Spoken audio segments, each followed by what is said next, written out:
गोलियां चली थी, लगातार कई फायरिंग हुआ था, तो पता चला ना किसका हाथ था। बेगूसराय में जो मोटरसाइकिल से चला रहा था गोली, पता चला आप लोग को। जांच अगर सरकार कराए सही माने तो बीजेपी का लोग निकलेगा उसमें, और सरकार को बदनाम करने की साजिश चल रही है। नमस्कार, लाइव सिटीज देख रहे हैं आप और मैं हूं आपके साथ निशा बर्नवाल। चुनाव नजदीक है और ऐसे में बिहार की सियासत काफी ज्यादा गरमाई हुई है। लगातार बिहार सरकार पर विपक्ष के द्वारा कई सारे आरोप लगाए जा रहे हैं और ऐसे में तेजस्वी यादव के विधायक ने इसको लेकर साफ साफ कहा है कि बीजेपी वाले बिहार सरकार को बदनाम करने की कोशिश कर रहे हैं, बिहार सरकार पर बेफिजूल के आरोप प्रत्यारोप कर रहे हैं।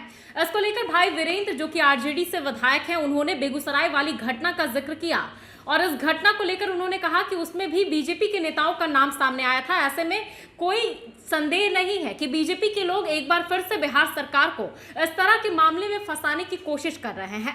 वहीं उन्होंने मंत्रिमंडल विस्तार को लेकर भी क्या कुछ कहा है, सुनिए। कहीं न कहीं ये घटनाएं जो घट रही है, और आप जब तह में जाइएगा तो पता चलेगा कि बीजेपी का कहीं न कहीं आदमी का हाथ है उसमें।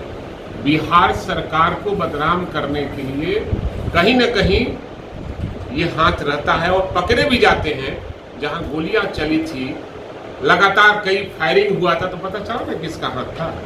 बेगूसराय में जो मोटरसाइकिल से चला रहा था गोली, पता चला आप लोग को कि किस दल के लोग थे, क्या कर रहे थे। तो बिहार सरकार को बदनाम करने के लिए इनके पास कोई एजेंडा नहीं है, और इनके पार्टी के लोग अफवाह फैलाकर देश में दंगा कराना चाहते हैं, हिंसा कराना चाहते हैं। जांच अगर सरकार कराए सही माने तो बीजेपी का लोग निकलेगा उसमें, और सरकार को बदनाम करने की साजिश चल रही है। इनके पास तो बिहार में कोई मुद्दा है नहीं, यहाँ कोई टूट फूट करने वाला नहीं है। दूसरा प्रदेश नहीं, बिहार है। महात्मा गांधी जहाँ से आंदोलन शुरू किए थे देश की आजादी के लिए, ये बिहार है, जहां संपूर्ण क्रांति का नारा आदरणीय लालू प्रसाद यादव उस समय छात्र नेता थे, और वो जयप्रकाश जी को अगुवाई करने के लिए कहा था। और यही वो भारत है, ये बिहार है, जहां समाजवादियों का गर रहा है। समाजवादी जब जब करवट लेते हैं देश में परिवर्तन होता है। परिवर्तन देखता लोग को बर्दाश्त नहीं हो रहा है कि भाई बिहार वाला लोग तो इसको भी तोड़ने में लगा हुआ है, लेकिन यहाँ टूटने वाला नहीं है। देखिए, मैंने पहले भी कहा, आज भी कह रहा हूँ, पहले भी मैंने कहा कि ये विशेषाधिकार माननीय मुख्यमंत्री के हाथ में, और जिस दल के नेता जिस दल का बनता है उस दल के नेता का पर निर्भर करता है वो किसको बनाते हैं। तो अब तो जब बनेगा तो आपके माध्यम से भी हमको पता चलेगा। आपकी इच्छा नहीं है कि मंत्री बने? अब सवाल है कि कोई आदमी चाहता है कि राजनीति करता है काहे के लिए। राजनीति में आता है तो समाज सेवा करता है, जनता जब उस लायक बनाती है तो और भी ऊंचा पद चाहता है। तो चाहत तो सबकी रहती है। तो जैसा कि आपने भाई वीरेंद्र को सुना, भाई वीरेंद्र ने साफ साफ बेगूसराय वाली घटना को याद दिलाया। उन्होंने बताया कि जिस तरह से बेगूसराय में उस वक्त दिन दहाड़े मोटरसाइकिल से एक व्यक्ति ने गोलियां बरसानी शुरू कर दी थी। जब पूरे मामले का जांच हुआ तो उसमें भी बीजेपी के नेताओं का नाम सामने आया था।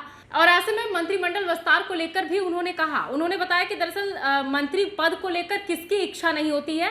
उनसे एक सवाल पूछा गया था कि क्या मंत्रिमंडल का विस्तार होना है तो आप मंत्री बनना नहीं चाहेंगे, जिस पर उन्होंने कहा कि किसकी इच्छा नहीं होती है कि वो अपने पद से ऊपर के पद पर जाए।